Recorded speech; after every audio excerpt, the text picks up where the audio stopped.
In the first reading today, we hear about the fact that wisdom is something that was prayed for and was granted, but that the person praying for wisdom sought her more than anything. She was more than gold. She was worth more even than light. You think about that, it's light that allows us to see. You can have 20/20 vision, but if it's absolute darkness, you can't see a thing.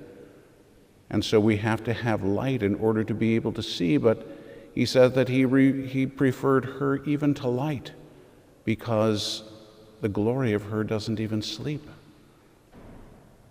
And so we look at that and say, well, that all sounds pretty wonderful, but what is it that we're talking about?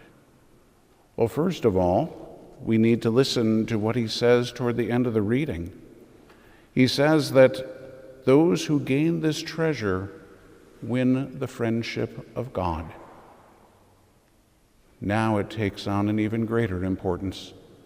Wisdom sounds like a pretty wonderful thing in and of itself, and it is. But when you look at it and say, if I want to win the friendship of God, I have to have wisdom. Now that doesn't mean necessarily that we're going to be super smart, because wisdom is not the same as knowledge.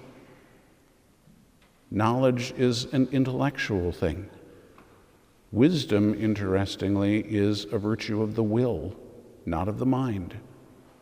It comes from experience, not from reading, not from understanding, but from experience. And so in this case, we're talking about the experience of God. If we want wisdom, as in the gift of wisdom, one of the 7 gifts of the Holy Spirit, certainly that is given by the Holy Spirit, but it is given ultimately through that experience of God. And that can happen only in prayer. So when we look at that then a little bit deeper, and we listen to what St. Paul tells us, that Jesus is the wisdom of God. He is the divine wisdom. Then if we want this gift, it can come only through him. Obviously, Our Lady, the seat of wisdom, is the best way to be able to get there, but it ultimately has to be him. And so if we look at that now in another way, here we have Solomon saying to us, if we bring it into our day, he wasn't able to say this in his day, but for us, that I saw Jesus. He was more important to me than gold or riches.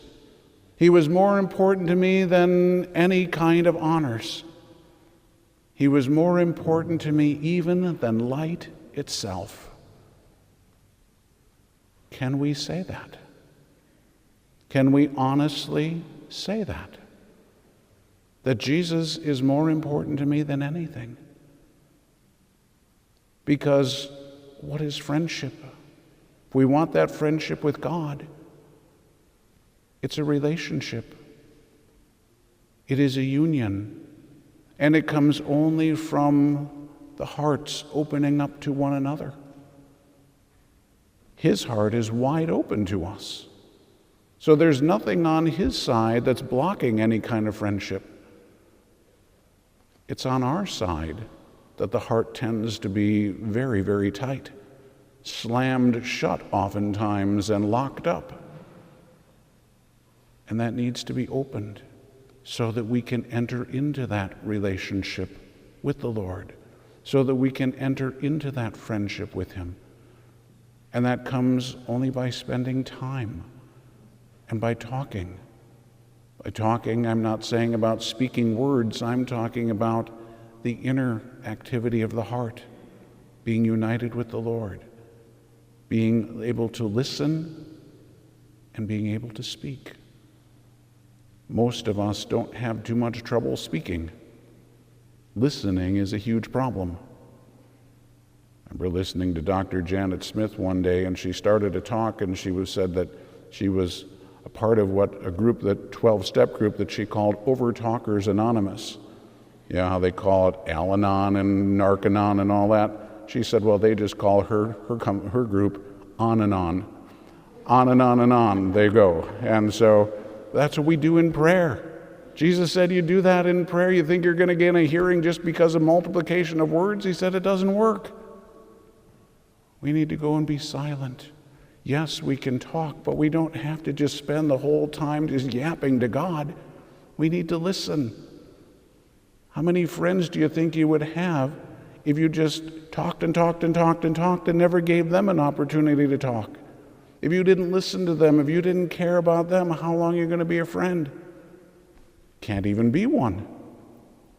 So we need to listen. Yes, we can speak, but primarily we need to learn to listen and to be in the silence with the Lord. It's not about making more noise, it's about preparing the heart to love Him, because that's really what friendship is all about. So if we want true friendship with God, we have to seek wisdom, the wisdom that comes from union with Jesus Christ, who is the wisdom of God.